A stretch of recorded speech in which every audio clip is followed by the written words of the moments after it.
All right. Well, good morning, folks. I apologize about yesterday. Um, I was trying to find this particular lecture here, these particular set of lecture notes, and I'm not quite sure what happened to them. And so I apologize. I had to redo these lecture notes here for you, so I wasn't able to post them yesterday. So I apologize for that. Not quite sure what happened to it, but the what I want to do then. I know that I pointed out. I talked about this last week when we met. That I want to finish up with chapter 10, but in looking over the chapter 10 material, I think it's more useful for us to finish up this semester, finish up this last few days that we're together by focusing in on energy, and we'll talk about talk about that, which we did not get a chance to cover. The remainder of the material in chapter 10, I think you will get more of as you folks move on in your chemistry career, but it's not going to be as useful for you as the discussion here that we'll have on energy. Okay.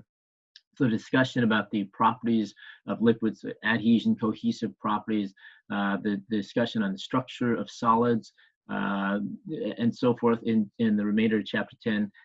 Please do be aware of them. I'm not saying that they are unimportant, but I think it's more important that we spend the remainder of our time discussing a topic then that's going to be very important for us that I had mentioned to you that earlier in the semester about how energy is vital to everything that we do. But we weren't able to cover until now. Okay, so I want to finish up then with our with our discussion of thermal chemistry, okay, which starts in chapter 6. So I posted the material for you. So please make sure you take a look at chapter 6, and we're going to try to get into chapter 17 as well. But let's go ahead then and let's start with this discussion here of energy. Because energy, folks, is involved in every aspect of life. Okay? Energy is involved in every aspect of life. There's nothing in existence that does not involve energy in one form or another. Okay, the existence of energy itself is something that is a driving force to get processes that we're familiar with, not only on a chemical basis but on a regular basis, get these processes done. Okay, and so what we need to do then is we need to be able to discuss energy here. We need to be able to come up with a very simple way to describe what energy is, okay, and then be able to apply that simple description of energy to the transformations that occur.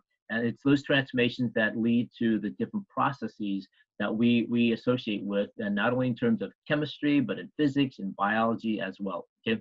All right. So with that said, then let's give a really simple definition, working definition to what energy is. Okay.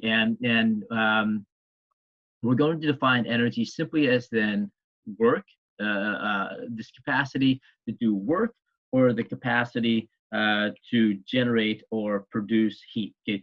So energy is work or heat. Energy comes in the form of either work or heat, and we can describe energy can be used to do work, and energy can be used to produce heat. Okay? So the different forms of energy that I have listed for you here on the right hand side, all those forms of energy, when you take a look at their core, they can all be used to do work. They can all be used to produce heat or use heat. So the mechanical energy that is associated with the moving object, the sound energy that's associated with the sounds you hear, chemical, electrical, light, heat, and nuclear energy. All these forms of energy can be reduced to, in one form or another, as the capacity to do work or the capacity to produce heat. Okay? And sometimes that's a little bit more difficult for us to kind of wrap our minds around, but it does happen. Okay, so it's difficult for I think it's easier for us to see how mechanical energy, chemical, electrical, light, heat, and obviously heat and nuclear energy can be responsible for working heat. But it is also true for sound energy. Okay, so we can use sound energy to do work as well, and we can use sound energy to produce heat. And so all these forms of energy then can be reduced then to a very simple definition as the capacity to do work or heat. And moving forward, that's how we will define what energy is. Okay?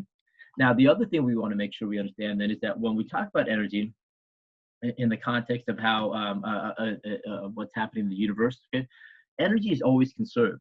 which means then the overall energy of the universe is always going to be constant. It doesn't change. The universe starts out with a certain amount of energy. It will end whenever that happens with the same amount of energy. So the constancy of energy in the universe is what leads to the first law of thermodynamics, which is that all that energy, we learned it as matter, but more broadly discussed, then it is energy is always going to be conserved. Energy is conserved because the total amount of energy never changes. Okay, so that's a guiding principle that we also have to make remember as we move forward in our discussion of energy. Okay. All right, so with that said, then, if we were going to describe energy then as the capacity or the potential or the capacity to do work or to generate heat, we can then divide that energy then into two different forms. If we're going to define energy as the capacity to do work and to generate heat, then energy comes in two different forms. Two different forms. Now, these are the different types of energy. Make sure you understand. Let me go back on one slide here. These are the different types of energy, okay? But all these types of energies can be can come in two different forms. Okay? They can either be potential, it come in the form of potential energy, or they can come in the form of kinetic energy. Okay? Potential energy is the energy, the stored energy, energy that is stored and thus that has the potential to do work or to generate heat. And kinetic energy is the energy associated with motion, which can also be used to generate heat or to produce heat or to do work. Okay? So energy then comes in two different forms: potential and kinetic energy. Okay? There are different types of energies, but all types of energies come in two different forms. That is either potential or kinetic energy. Okay? And so let's go ahead. And so potential energy. Let me go ahead and do this here, and let's just take a look at the graphic really quickly. Okay? So the bike rider here is moving, and as the bike rider is moving, he has a kinetic energy. He uses that kinetic energy to do work to move up this hill right here. So he's doing work to generate that kinetic energy. Okay? And that kinetic energy is then used to do work as he climbs up the hill to get to the top of the hill, and then he comes to a stop. At the top of the hill here, then, he still has energy, and in fact, he has the same amount of energy that he has as he was moving here. Remember, energy is constant. So the overall energy of the universe is constant. Therefore, the energy that he has here now has been transformed into the potential energy that he has at the top of the hill here. Which means then, even though he has come to a stop, okay, he has the energy that is stored, and then therefore then as he moves down, he's using that potential energy. This is energy that is stored up as long as he sits up here and he doesn't do anything, that energy is stored up there, because how do we know? As soon as he moves off the top here, as soon as he moves off the top of this hill here, he starts to move again. Okay, and so now gravity is doing work on him as he's being pulled down, and then he picks up that energy again as kinetic energy. Okay? And so we'll talk about these energy transformations here from kinetic to potential, but we can also talk about the energy transformations, energy transformation meaning the change in energy from one type of energy into another. Okay, so what I've discussed here for you is the change in form, but we can also talk about the changes in type as well. Okay. All right, so let's take a look at an example here of how we can change the forms of the different energy here. Okay, and so if we take a look at this first example here, then we have two objects in place, two spheres in place here. We have sphere A, and ball B. Okay, both of them right now are not moving. So right now, then we have objects that have the velocity of 0.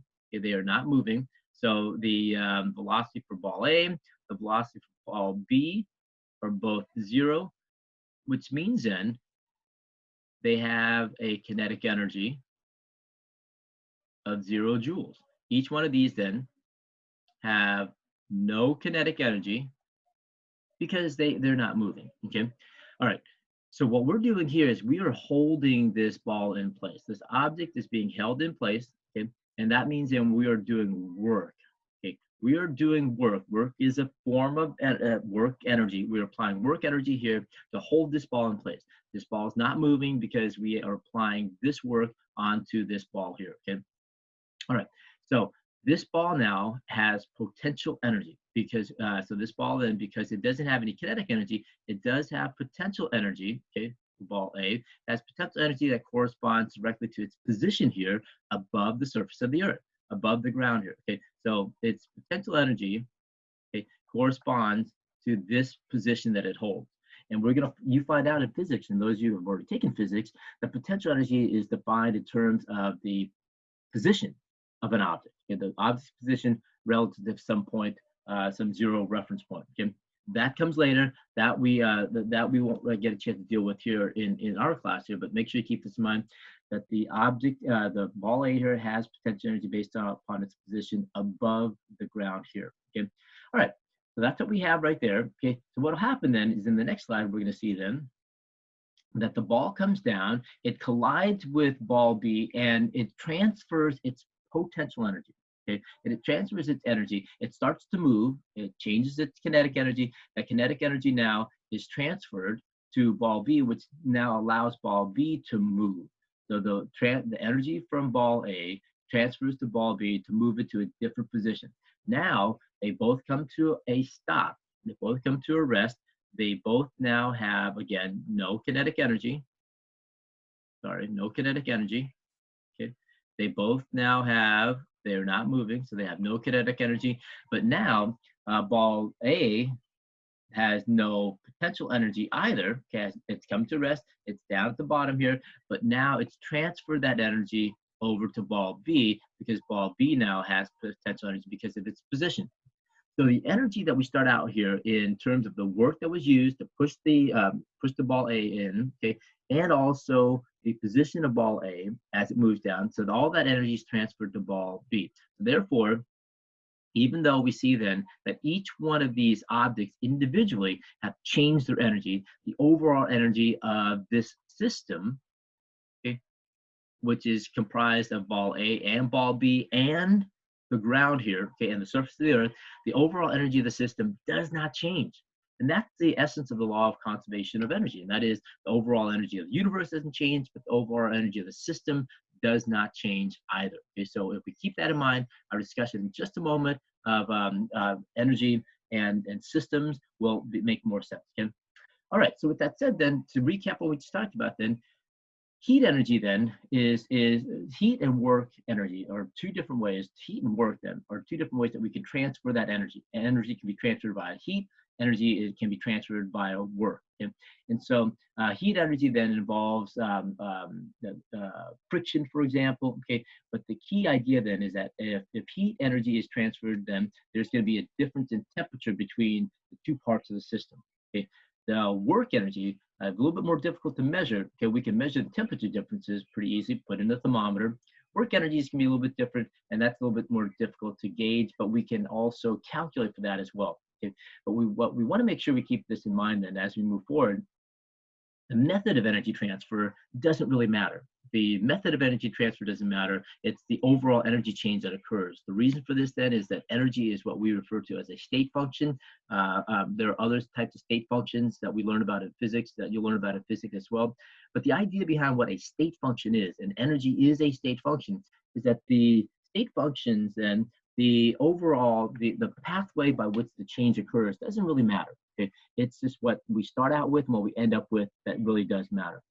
In the context of chemistry here, the context of chemistry here, when we talk about the energy associated with a chemical reaction, for example, it doesn't matter how the pathway, it doesn't matter the different reactions that occur that lead to one reactant product. What we do take a look at then is the overall change. What do we start out with and what do we end up with? Okay? And to illustrate this point for you in kind of a simpler way, okay? And that is when we take a look at the potential energy or the pathway here that we take to get from the base of Mount Kilimanjaro to the top of Mount Kilimanjaro. Okay. Okay. What we essentially say then is with state functions. Then, okay, what we are only concerned about is what happens, what the energy we have at the end here, and what energy we have at the top here. Okay, the energy at the bottom and the energy at the top.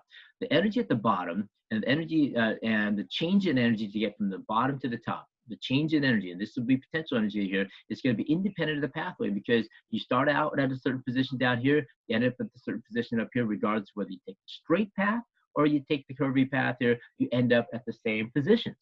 And so The displacement, which you'll learn about in physics, the displacement then is going to be exactly the same for both. The pathway is different.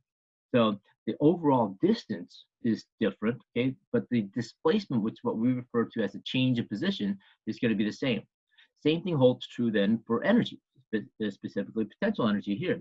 And if we define potential energy and then as just the measure of the change in the position of an object, okay, regardless of the pathway we take, the position, where we start out with, where we end up with will be exactly the same. And so the potential energy will also be the same. Okay? And so energy as a state function simply just states then that it doesn't really matter how we get from beginning to end. What does matter is what we start out with and what we do end up with. Okay, so that's the essence, and that's the key idea behind behind what state functions are. Okay, all right. So with that understood, okay, what we want to be able to do is we want to focus in on the nature of that energy transfer. Okay, the nature of the energy transfer. To do so, we have to define two parts here. We have to define what the system is, and we have to define what the surroundings is. Both then comprise this overall universe. Okay? And so again, what we're doing here is in order to examine how energy is transferred. Now, the method of energy transfer, remember, doesn't matter, but how that energy transfer, what we start out with and what we end up with does matter. And so to understand then how that energy flows, okay, the nature of that energy flow, we're going to define what's called the system, and we're going to define what's called the surroundings. Okay? If we take a part, let's imagine this as being our universe right here. This is being the universe right here. Okay? The system then is that particular part of the universe that we want to consider when it comes to the energy change itself. How does the system change its energy? Okay? And with that said, then this is this is what is being studied in terms for its energy change. Okay? So the system could be a chemical reaction. It could be a physical process. Okay? So regardless of what it is, the system then is the part of the universe that we are focusing our attention and we are deciding then how that energy changes. Okay? That means that everything else around the system is what we refer to as the surroundings. And so the system and the surroundings together, when we add those two together, comprises the universe. Okay? So the universe then is comprised of the particular part of the universe that we're studying. That's what we call the system, and everything around the system. Okay, so that's what we have here. So we have essentially illustrated here is our universe. This is the area. This is the part of the universe that we're studying, and everything else around that part is what's referred to the surrounding. So this is our universe right here. So what's highlighted, all of this here, the green square and the purple square together comprises the universe. Okay, all right. So we want to talk about how energy flows into or energy flows out of. Okay, so when we talk about, so we're going to divide up. Remember, energy can be divided up into work, two forms. Okay, work or heat energy. Okay, and so work and heat then can either flow into or out of the system. Okay, and it can flow into or out of the system via mechanical energy. Chemical energy, sound energy. Okay, so that's what we have right here. Okay, so what we're going to do then is we're going to focus in on the nature of the system itself. That means then when we talk about energy flowing into the system, then that means that we are increasing the energy of the system. Okay, that is what we refer to as an endothermic process. Okay, when we talk about it in terms of chemistry, and when energy flows out of the system, that's what we refer to as an exothermic process, and that's what we're going to focus in on as we move forward here. Okay, so let's go ahead then and let's talk about that. Okay. So with an endothermic process, what we're saying then is that the process involves energy flowing into, whether it's heat or work energy is flowing into the system here. So if we take a look at an example here, okay, where we are looking at a reaction involving nitrogen and oxygen, okay, what we're doing here is that energy has to be absorbed into the system. Why? Because we are raising the potential energy of the system itself. Okay? The system here is defined as this particular chemical reaction. The reaction that we're looking at then is nitrogen plus oxygen to produce then 2 moles of nitrogen monoxide. This is the system that is under examination. Okay?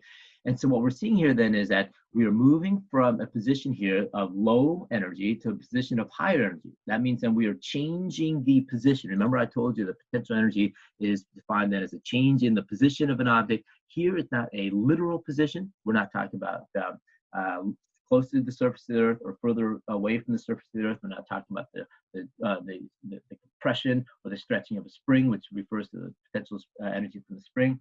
We're talking about here chemical potential energy.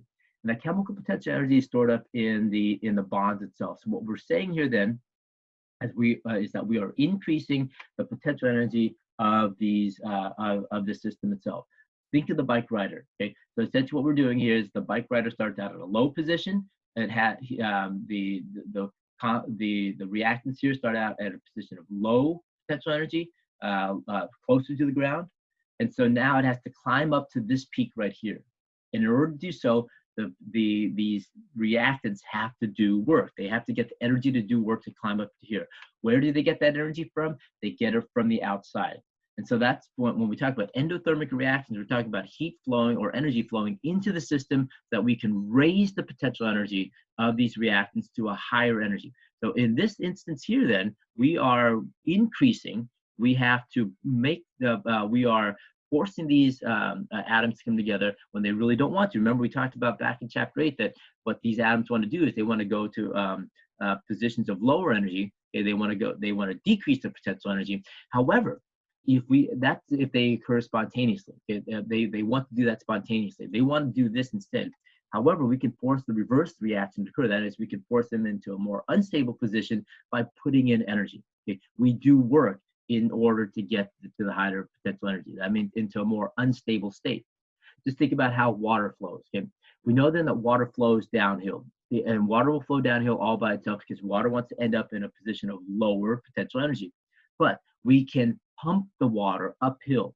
Just think of those water towers that you see around in different cities. Okay? You can get water up to a higher position, but it doesn't get there by itself. We have to put work in to get that done.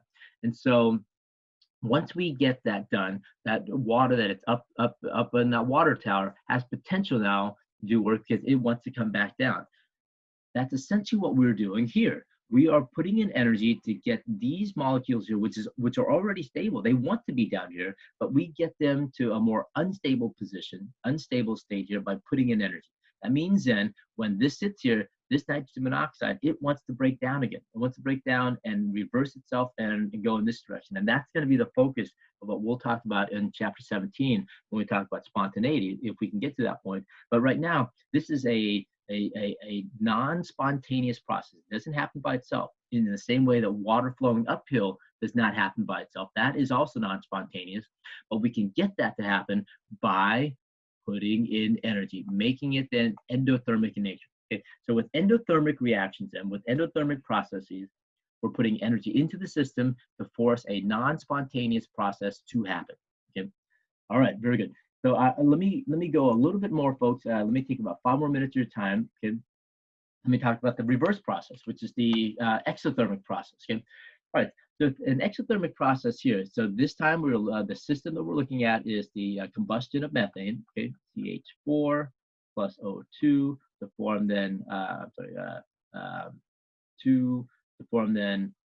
two waters and 1 carbon dioxide. Okay. So this is the system that we're looking at. This time the system is the chemical reaction that is referred to as the combustion of methane. Okay?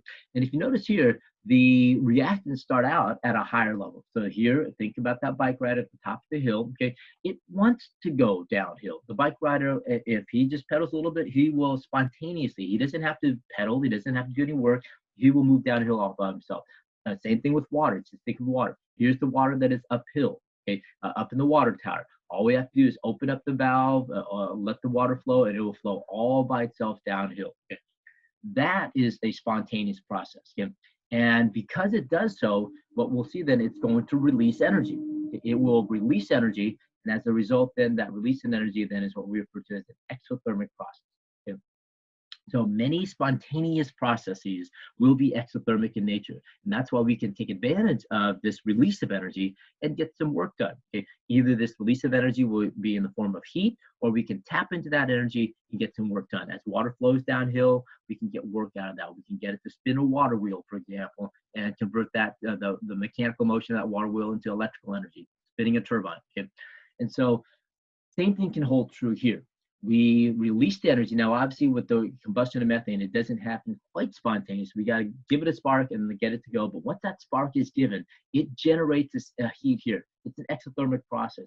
And what this reaction does is it takes this heat energy here and it feeds it back into the reactants to continue the cycle here that is spontaneous in nature and will continue to run until methane runs out or oxygen runs out. But in the air, oxygen will run out, but methane will, okay? And so when that limiting reagent is gone, then the reaction stops. But the reaction will run all by itself. The key difference between exothermic reactions and endothermic reactions, with exothermic reactions, it will generate its own energy to allow itself to continue going because it is a spontaneous process. Okay? And the only time it runs out, only time the reaction will stop is when you run out of reactants. Now, with an endothermic reaction, if you run out of reactants, then the reaction will stop. But if you stop feeding it energy, it will also stop, even though we still have reactants there. Okay? And so with an exothermic process, as soon as you get it going, okay, it will only stop when the reactants are gone, okay, when you've used up all the reactants. With an endothermic process, the reaction will stop if you either run out of reactants or you stop the energy. Okay? You stop putting in energy. Okay? And so that's what we'll be focusing in on a little bit more tomorrow, okay? And then what I'd like to do is to just go to talk about this a little bit more tomorrow, and then what we'll do is we will switch gears then and talk about then I had mentioned spontaneity and heat, and so we'll focus in on that in chapter 17. Okay, so we'll finish up this discussion on tomorrow. Please make sure you take a look at this. Okay, we won't go over Hess's law here, and we won't deal with calorimetry in chapter 6. So don't focus in on that. But do take a look at for tomorrow. Do practice this idea. Do make sure you understand the difference between system and surroundings. Make sure you are able to distinguish between exothermic and endothermic, because we're going to apply that to our discussion of system and surroundings here as well. And then from there, then, like I said, I want to focus on spontaneity and what that is, and how that affects the energy flow. Okay. All right, folks. Very good. If you have any questions, come on by and we can talk about this more after school today. If not, then I will see you tomorrow. Okay. Have a good day.